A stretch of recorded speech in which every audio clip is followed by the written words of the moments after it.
Hello नमस्कार शुभ सकाळ मंडळी. ठरलं तर मगच्या 20 ऑगस्टच्या एपिसोडमध्ये तुम्हा सगळ्यांचं खूप खूप स्वागत. तर आजच्या एपिसोडमध्ये आपल्याला बघायला मिळणार आहे की अर्जुन आता सायलीच्या आईबाबांचा शोध घेतोय आणि महिपत प्रियाचा काटा काढण्यासाठी तिला जेलमधून बाहेर काढणार आहे. आता हे सगळं कसं, चला आजच्या एपिसोडमध्ये बघूया. त्यासाठी एपिसोड शेवटपर्यंत नक्की बघा.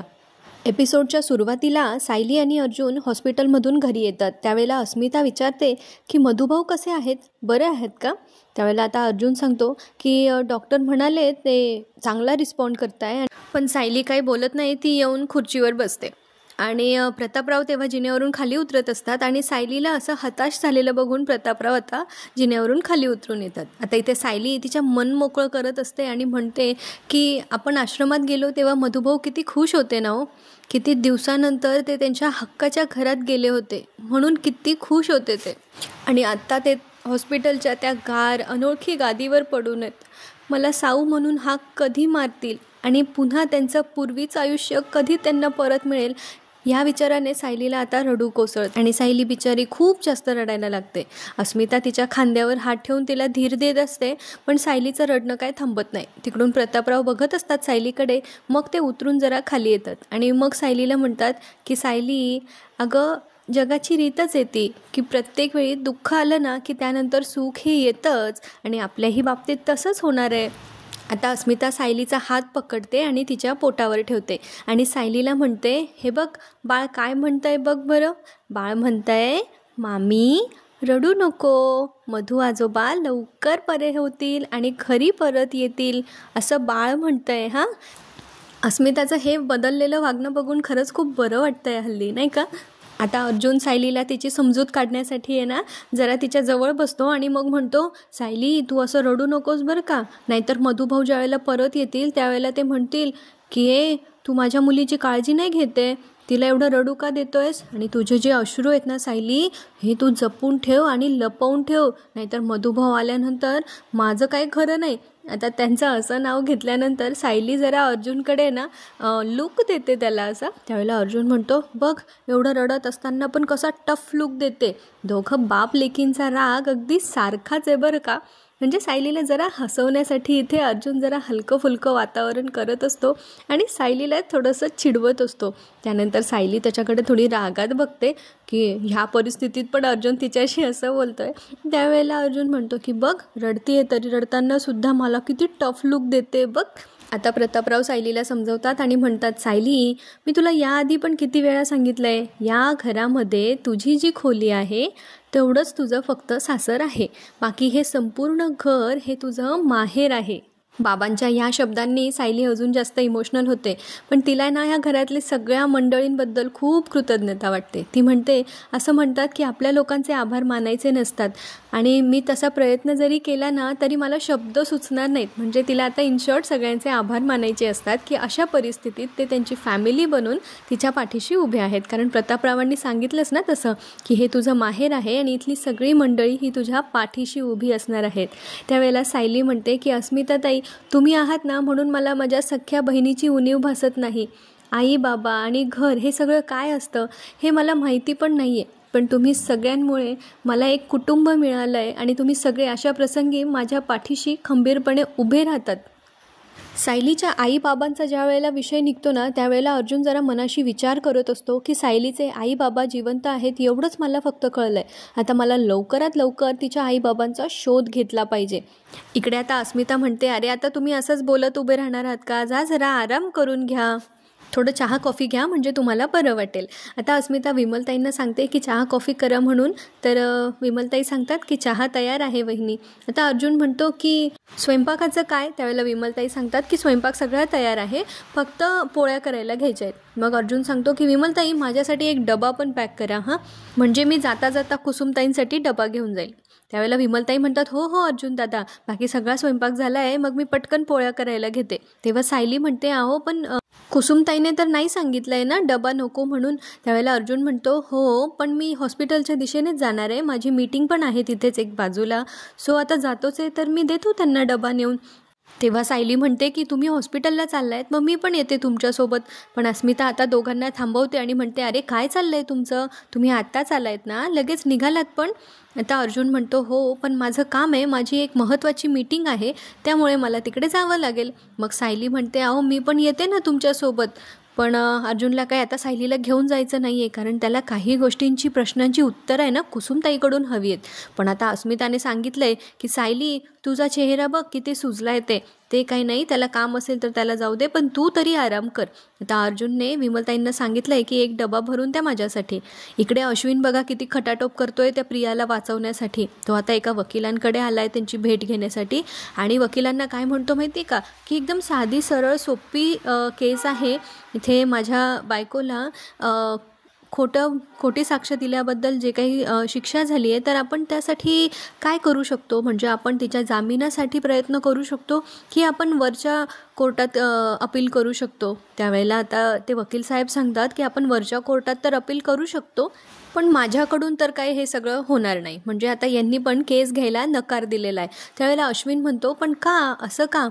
तर वकील साहेब सांगतात की अहो रविराज किल्लेदार यांनी स्वतःच्या मुलीची केस सोडली आहे आणि ही बातमी सगळीकडे पसरते हो. दुसरीकडे आपल्याला बघायला मिळतं की सुभेदारांच्या घरी नागराज आणि सुमन काकी आले आहेत. आता सुमन काकींना नागराज यांना जबरदस्ती घेऊन आलाय बरं का सुभेदारांच्या घरी, आणि अचानक, कारण एकटा आला तर लोक विचारतील ना अचानक कसे काय, एकटं कसं काय, त्यामुळे सुमन काकींना सोबत आणलं आहे, म्हणजे कोणालाही वाटलं पाहिजे की जस्ट विचारपूस करायला आलेत म्हणून. आता सुमन काकी म्हणतात, अहो काय सरप्राईज म्हणून तुम्ही मला इथे का घेऊन आलाय? त्यावेळेला नागराज म्हणतो, अगं मधुभाऊंचं असं झाल्यानंतर आपण विचारपूस नाही करायला आलो ना, तर मला वाटलं की आपण यायला पाहिजे. आता सुमन काकींना असं वाटतं की यांना किती काळजी आहे सगळ्यांची. त्या म्हणतात, तुम्ही सगळ्यांचा किती विचार करता हो. नागराज म्हणतो, करायला पाहिजे. आता मनात काय नागराजच्या बिचाऱ्या भोळ्या सुमन काकीला काय माहिती नाही का. आता त्यांचं असं डिस्कशन चाललेलं असतं आणि त्यावेळेला अर्जुन बाहेर येतो आणि अर्जुन म्हणतो, अरे तुम्ही इथे? तर आता सुमन काकी सांगतात की मला हे घेऊन आले विचारपूस करण्यासाठी, हॉस्पिटलनंतर आपलं बोलणंच नाही झालं ना. तेव्हा अर्जुन म्हणतो की बरं या तुम्ही, पण मला एका महत्त्वाच्या कामासाठी जायला लागतं आहे, तर मी जातो. आता नागराज विचार करतो की मधुभाऊ कोमातून बाहेर तर नाही आले ना, हा अर्जुन एवढा घाईघाईने कुठे गेला. ते म्हणतात ना चोराच्या मनात चांदणे. नागराजला हल्ली सगळीकडे असंच वाटतंय की आता काही झालं तरी त्याचं भांडं फुटणार आहे. इकडे वकील साहेब अश्विनला सांगत असतात की अहो ही केस मार्केटमध्ये सगळ्यांना माहिती आहे आणि बऱ्यापैकी गाजलेली केस आहे, त्यामुळे जर मी एखाद्या केसमध्ये शिक्षा झालेल्या आरोपीला मदत करतोय असं जर कोणाला कळालं बाहेर सगळ्यांना, तर माझं रेप्युटेशन खराब होईल हो. आणि स्वतः रविराज किल्लेदारांनी ही केस नाही घेतली आहे, त्यामुळे मला नाही वाटत की ही केस कोणी घेईल असं. आता अश्विनला धक्का बसतो की सरळ वकिलांनी नकार देऊन टाकला केस लढण्यासाठी. आता अश्विन जाणार तर कुठे जाणार. पण मग जेव्हा वकील साहेब म्हणतात की सॉरी मी तुमची केस नाही घेऊ शकत आणि ती फाईल जी आहे ना ती अश्विनला परत करून देतो. अश्विन त्यांना सांगतो परत एकदा विचार करायला, पण वकील साहेब काय ऐकून घेण्याच्या तयारीत नसतात. बरोबर आहे ना, सगळ्यांना माहिती आहे, सरळ तोंडावर पडली आहे प्रिया, एवढं खोटं तिचं बाहेर आलं आहे, तरी पण अश्विनला तिच्यावर विश्वास आहे. आता वकील साहेब सांगतात की सॉरी मी तुमची केस नाही घेऊ शकत, पण या तुम्ही आता. अश्विन तिथून निघायला जातो, पण अश्विनला असं वाटतं की जाता अजून एक प्रयत्न करून बघावा. म्हणून अश्विन वकील साहेबांना सांगतो की तुम्ही ना वकील म्हणून इथे बरोबर नाही वागत आहात बरं का. समजा आता उद्या एखादा पेशंट माझ्याकडे आला आणि तो आरोपी असेल, तर मी त्याला असं म्हणून नाही पाठवू शकत की तू आरोपी आहेस बाबा, मी तुझी ट्रीटमेंट नाही करणार. अश्विनला खरं तर इथे हे उदाहरण देण्याची काहीच गरज नव्हती, कारण अश्विन डॉक्टर आहे. माणसाचा जीव वाचवण्यासाठी तो कुठल्या बॅकग्राऊंडचा आहे, आरोपी आहे, साधा आहे, पैसेवाला आहे की गरीब आहे हे बघायचंच नसतं. पण इथे एखाद्या गुन्हेगाराची साथ द्यायची की एखाद्या निर्दोष माणसाची साथ द्यायची हे तर वकील डिसाईड करू शकतात नाही का. बरं असो, अश्विनच्या या वायफळ उदाहरणाला काही अर्थच नाही आहे तसं तर. पण मग वकील साहेबांनी तरी अश्विनला सांगून टाकलं आहे की माझ्याकडून नाही होणार, मी तुमची केस नाही घेऊ शकणार, कारण तुमची गोष्ट वेगळी आहे, तुम्ही डॉक्टर आहात, मी वकील आहे, ॲडव्होकेट आहे. आता अश्विनला काय तिथून जाण्याशिवाय दुसरा काय पर्यायच नाही आहे. इकडे आता डायनिंग टेबलवर कल्पनाताई अस्मिता बसलेल्या असतात. सायली तिथेच उभी असते. पूर्णाजींना मिस केलं ना ह्या सीनमध्ये, कदाचित हा तोच काळ असेल ज्या वेळेला पूर्णाजी हॉस्पिटलसाठी गेलेल्या असतील. तर आता इथे सायली खूप तिला वाईट वाटत असतं आणि त्यावेळेला नागराज आणि सुमन काकी आतमध्ये येतात आणि सुमन काकी सायलीला विचारपूस करतात की कसे आहेत गं मधुभाऊ, बघ ना त्यांच्याबद्दल कळलं आणि खूप वाईट वाटलं गं खरंच. नागराज बघत असतो सुमन काकींकडे, कारण सुमन काकी काय म्हणत असतात माहिती आहे का, की हे जे काही कोणी केलं आहे ना तो नरकात जाईल, त्याला गरम पाण्यात उड्या माराव्या लागतील, तिथे गेल्यानंतर तो कधी सुखी राहणार नाही. आता नागराजला भीती वाटायला लागते. तो म्हणतो, ए सुमन, अगं काय करतेस, कशाला आपण कोणाला शिव्याशाप द्यायच्या. त्यावेळेला त्या सुमन काकी म्हणतात, मग काय, अशा माणसाला तर त्याचं कधी भलंच होणार नाही, कधी चांगलं होणार नाही त्याचं. तर बिचाऱ्या सुमन काकींना काय माहिती, कळत न कळत त्यांच्याच नवऱ्याला शिव्याशाप देत आहेत ते, म्हणून नागराजला हे ऐकवत नाही आहे बरं का. सुमन काकींना थांबवण्याचा प्रयत्न करतो, पण त्या काही थांबतच नाही. एकदा गाडी सुरू झाली की नॉनस्टॉप चालू राहते त्यांची. कल्पनाताई म्हणतात, या ना बसा, आता जेवण वगैरे करून जा. त्यावेळेला नागराज म्हणतो की नाही, आम्ही फक्त विचारपूस करायला आलो. आता अर्जुनला बघितलं घाईघाईत बाहेर जाताना, कुठेही गेला तो, म्हणजे काही कामात होता, घाईत दिसला. त्यावेळेला सायली सांगते की ते त्यांच्या एका मीटिंगसाठी गेले. सो इथे नागराजला आता असं वाटतंय की अर्जुन पण नाही आहे हॉस्पिटलला आणि सायली पण नाही आहे. सो हीच करेक्ट वेळ आहे. जर मधुभाऊंचं काही बरं वाईट करायचं असेल तर नागराजला आता चांगला चान्स मिळाला आहे. इथे अस्मिता त्या दोघांना आग्रह करते की आता तुम्ही आलाच आहात तर जेवण केल्याशिवाय काही जायचं नाही आहे. पण सुमन काकी म्हणतात, अगं नाही, जेवण वगैरे नको, आम्ही फक्त विचारपूस करायला आलो आहे. त्यावेळेला अस्मिता म्हणते, नाही, जेवण केल्याशिवाय काही मी कोणाला जाऊ देणार नाही आहे बरं का. आता नागराजला लवकर तिथून निसटायचं आहे, म्हणून नागराज म्हणतो की नाही, जेवण वगैरे नको, आम्ही फक्त विचारपूस करायला आलो. आणि तेवढ्यात त्याला ना कुणाचा तरी मेसेज येतो की लवकर आत्ताच्या आत्ता येऊन मला भेट. त्यावेळेला नागराजला आता सुमन काकींची अडचण होणार आहे, कारण त्याला घेऊन नाही जायचं आहे त्यांना. सो नागराज सुमन काकींना सांगतो की मला एक काम आलं आहे, त्यामुळे मला लवकर तिथे पोचावं लागणार आहे. तर एक काम करतो, तू इथेच थांब, मी जातो, तू नंतर जा, मग थांब तू थोडा वेळ. सुमन काकी म्हणतात, अहो पण मी कुठे म्हटलं की मला थांबायचं आहे. पण नागराज आता त्यांना सुमन काकींना तिथे शेवटी टाकूनच जातो आणि म्हणतो की नाही, मला एक महत्त्वाचं काम आलं आहे, त्यामुळे मी निघतो, तू थांब ना इथे, थांब तू. आता सुमन काकींना जरा नागराजचं वागणं विक्षिप्त वाटतं. त्या म्हणतात की हे हल्ली असे काय वागायला लागले आहेत. इकडे आपल्याला दुसरीकडे बघायला मिळतं की प्रिया आणि साक्षी आहेत जेलमध्ये. तिकडे त्यांच्यासाठी जेवण आणलेलं आहे. यांना जेलमध्ये कामं नाही लावत का, नुसत्या बसलेल्याच असतात. कधीतरी त्यांना असं सक्त मजुरी करताना दाखवलं पाहिजे. आता साक्षी त्या जेवणाकडे बघून म्हणते की काय जेवण आहे हे, कधीतरी शिजलेला भात देत जा जेवणामध्ये. कधीतरी शिजलेला भात मिळाला ना तर मेजवानी असल्यासारखं वाटतं. त्या ज्या पोलीस कॉन्स्टेबल असतात ना त्या साक्षीकडे अशा रागात बघत असतात. त्यावेळेला साक्षी म्हणते, आणि ही डाळ, याच्यामध्ये डाळ शोधावी लागते, इतकी पातळ असते, काय ते जेवण आहे. घरी होती तेव्हा किती चांगलं जेवण करायला मिळत होतं, आता यांना काही 5 स्टार हॉटेलचं जेवण मिळणार आहे का बरं जेलमध्ये. आणि आता त्या प्रियाला पण जेवायला देतात, तेव्हा प्रिया म्हणते की नाही सांगितलं आहे ना मला नाही जेवायचं आहे, हे काही जेवण आहे, आम्ही काही तुम्हाला रस्त्यावरचे भिकारी वाटतो का असलं जेवण द्यायला. आणि पोळी दाखवते त्या बाईला आणि म्हणते, हे बघ, हे काय आहे, ही पोळी आहे का काय आहे, ही काही चपाती आहे की एखाद्या जनावराची चामडं वगैरे आहे काही. एवढी शिक्षा झाली आहे जेलमध्ये, पण प्रियाचा मास काही कमी होत नाही. ती म्हणते की काल नाही जेवली ना तसं मी आज पण नाही जेवणार. मग आता इथे पोलीस कॉन्स्टेबल म्हणतात, नको जेवू, बघते ना मी किती दिवस उपाशी राहते ते. आता प्रियाचा हा नवीन काही प्लॅन आहे की काय माहिती, कारण जेवण न करून तब्येत बिघडवून घेईल आणि अशाच पद्धतीने ती बाहेर पडू शकते. आणि अश्विन तर आहेच डॉक्टर तिला बाहेर काढण्यासाठी. बघूया तिच्या या प्लॅनमध्ये काय होतं आहे पुढे. दुसरीकडे आपल्याला बघायला मिळतं की अर्जुन आता कुसुमताईंना भेटायला आला आहे हॉस्पिटलमध्ये. आणि कुसुमताईंना अर्जुन दिसतो आणि त्या म्हणतात की अरे तुम्ही इकडे परत. त्यावेळेला अर्जुन म्हणतो की हो, मला तुमच्याशी थोडं बोलायचं आहे. तर कुसुमताई जरा घाबरतात, त्यांना असं वाटतं मधुभाऊंच्या बाबतीत आहे की काय. त्यावेळेला कुसुमताई म्हणतात, माझ्याशी बोलायचं आहे, कशाबद्दल, मधुभाऊंच्या बाबतीत आहे का काही, तुम्हाला डॉक्टरांनी अजून काही सांगितलं आहे का, असं म्हणून त्या जरा घाबरतात. त्यावेळेला अर्जुन म्हणतो, नाही, मधुभाऊंबद्दल नाही आहे, मला जरा वेगळ्या विषयावर तुमच्याशी बोलायचं आहे. तर कुसुमताईंना प्रश्न पडला आहे की अर्जुनला असं काय विचारायचं आहे. त्यावेळेला अर्जुन सांगतो की मला ना सायलीबद्दल तुम्हाला काहीतरी विचारायचं आहे. तर सायलीच्या बालपणीचा काही फोटो वगैरे आहे का तुमच्यासोबत. त्यावेळेला कुसुमताईंना प्रश्न पडतो की अर्जुन अचानक ह्यावेळेला सायलीच्या बालपणाबद्दल का विचारतोय. त्यावेळेला अर्जुन म्हणतो की नाही, म्हणजे मला माझी बायको लहानपणी कशी दिसायची हे सुद्धा माहिती नाही ना, म्हणून मला विचारायचं होतं.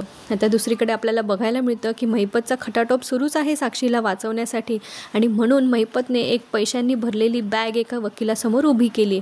वकिलाला घरी बोलवलं आहे महिपतने आणि म्हणतो की माझी लेक साक्षी, तिला जेलातून बाहेर काढायचं आहे आणि त्यासाठी हे पैसे मी तुम्हाला दिलेत. हे फक्त आता हे सुरुवात आहे आणि ज्यावेळेला माझी मुलगी जेलमधून बाहेर येईल ना त्यावेळेला 2 कोटी रुपये मी तुम्हाला देणार आहे. आता एवढे पैसे बघितल्यानंतर त्या वकिलाच्या तोंडाला पाणी सुटतं. शेवटी सगळेच लोक प्रामाणिक नसतात ना, काही असे लोक पण असतात आणि अशाच लोकांमुळे ते प्रोफेशन बदनाम होत असतं मित्रांनो. आता त्या वकिलाने साक्षीची केस घेतली आहे बरं का फायनली, आणि त्याने सांगितलं आहे की आता तुमची मुलगी सुटलीच म्हणून समजा. एवढे 2 कोटी म्हणजे करोडपती करतोय महिपत या वकिलाला. आणि त्याच दरम्यान तिथे नागराज पण येतो.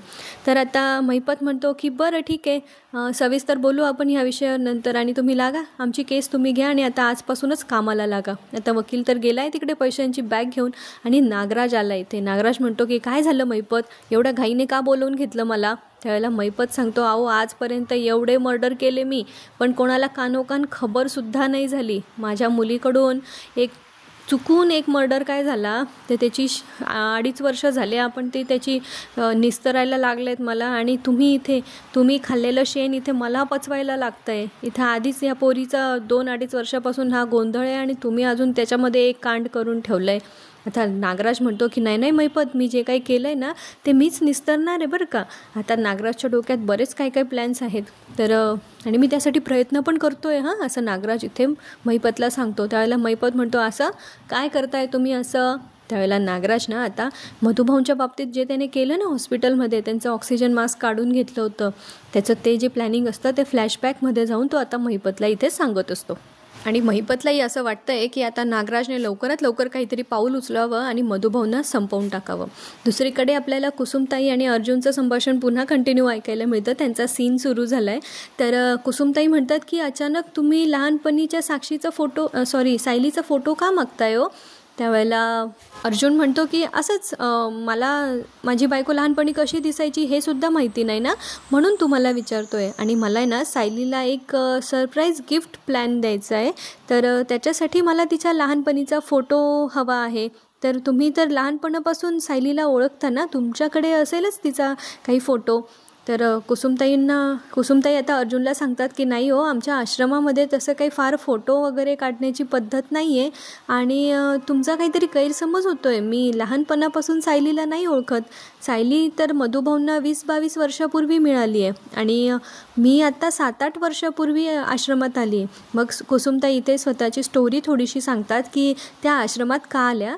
तर त्यांनी असं सांगितलं की 7-8 वर्षापूर्वी ना त्यांचा नवरा त्यांना खूप त्रास द्यायचा आणि तो खूप नालायक माणूस होता, आणि त्यामुळे आसरा म्हणून म्हणजे आश्रित असं म्हणून आणि कुणाच्या तरी सहाऱ्याने राहावं असं म्हणून कुसुमताई वात्सल्य आश्रमात आल्या होत्या, असं त्या इथे एक्सप्लेन करतात.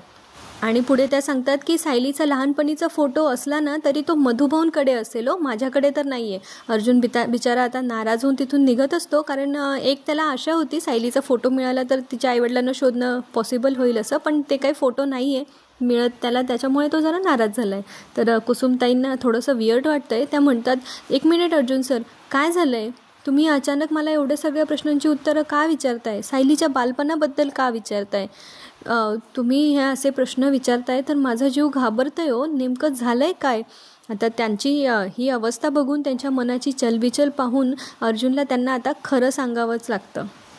आणि अर्जुन सांगतो की कसं आहे ना कुसुमताई, मला हल्लीच एक गोष्ट समजली आहे सायलीबद्दल, की सायलीचे आई बाबा जे आहेत ना ते जिवंत आहेत, आणि म्हणून मला जाणून घ्यायचं होतं की सायली आश्रमामध्ये कधी आली, कशी आली, तिला कोणी सोडून गेलं का, तिचे आई बाबा सोडून गेले होते का, या सगळ्या प्रश्नांची उत्तरं. कुसुमताईला सायलीचे आईवडील जिवंत आहेत हे ऐकल्यानंतर फार धक्का बसतो आणि त्या म्हणतात काय. तर अर्जुन म्हणतो की हो, मला हे हल्लीच कळलं आहे आणि आता मला सायलीच्या आईबाबांना शोधायचं आहे आणि त्यासाठी मला तिचा बालपणीचा फोटो हवा आहे. आणि ह्याच नोटवर आजचा एपिसोड संपतो आणि पुढच्या भागात आपल्याला बघायला मिळणार आहे की महिपतने एक लिस्ट आणली आहे आजपर्यंत ज्यांना मारलं आहे त्या लोकांची, आणि त्याच्यामध्ये शेवटचं नाव प्रियाचं आहे. आणि तो म्हणतो की मी तुला इथून बाहेर काढणार आणि मग तुझा कार्यक्रम करणार, कारण त्या अर्जुन सुभेदारपर्यंत पोहोचण्यासाठी ना मला ह्या सगळ्या पायऱ्या पार करून जाव्या लागणार आहेत, आणि याच्यातली शेवटची पायरी तू आहे. आणि जेव्हा तुझ्या नावावर फुली पडेल ना त्यानंतर मी त्या अर्जुन सुभेदाराच्या गळ्यापर्यंत पोहोचणार असणार आहे. म्हणजे आता प्रियाच्या जीवाला धोका आहे मित्रांनो.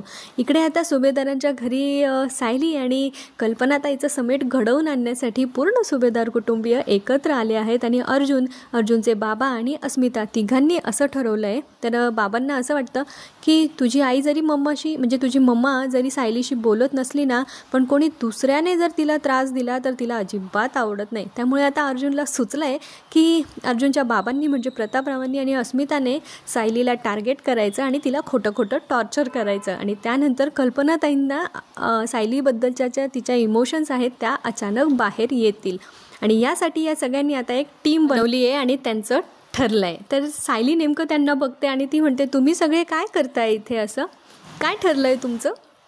पण सध्या तरी सायलीला अजून कोणी उत्तर दिलेलं नाही आहे. बघूया पुढच्या भागात या सगळ्या गोष्टी बघणं मनोरंजक ठरणार आहे. अर्जुनला आता सायलीच्या मम्मी पप्पांबद्दल म्हणजे आई बाबांबद्दल कधी समजणार आणि कल्पनाताई सायलीशी पुन्हा पूर्वीसारख्या कधी वागायला लागणार. कारण पूर्णा आजींनी म्हटलं होतं या दोघींमध्ये दरी जी आहे ती कमी करण्यासाठी पूर्णा आजी प्रयत्न करणार, पण बिचाऱ्या पूर्णा आजीच आता नाही आहेत. आता नवीन गोष्टी कधी यांच्या आयुष्यात घडतील काय माहिती. हे सगळं बघणं खूप मनोरंजक ठरणार आहे. तर आजचा व्हिडिओ आवडला असेल तर लाईक करा, चॅनलला सबस्क्राईब करायला अजिबात विसरू नका. तुमचं प्रेम कमी होऊ देऊ नका मित्रांनो.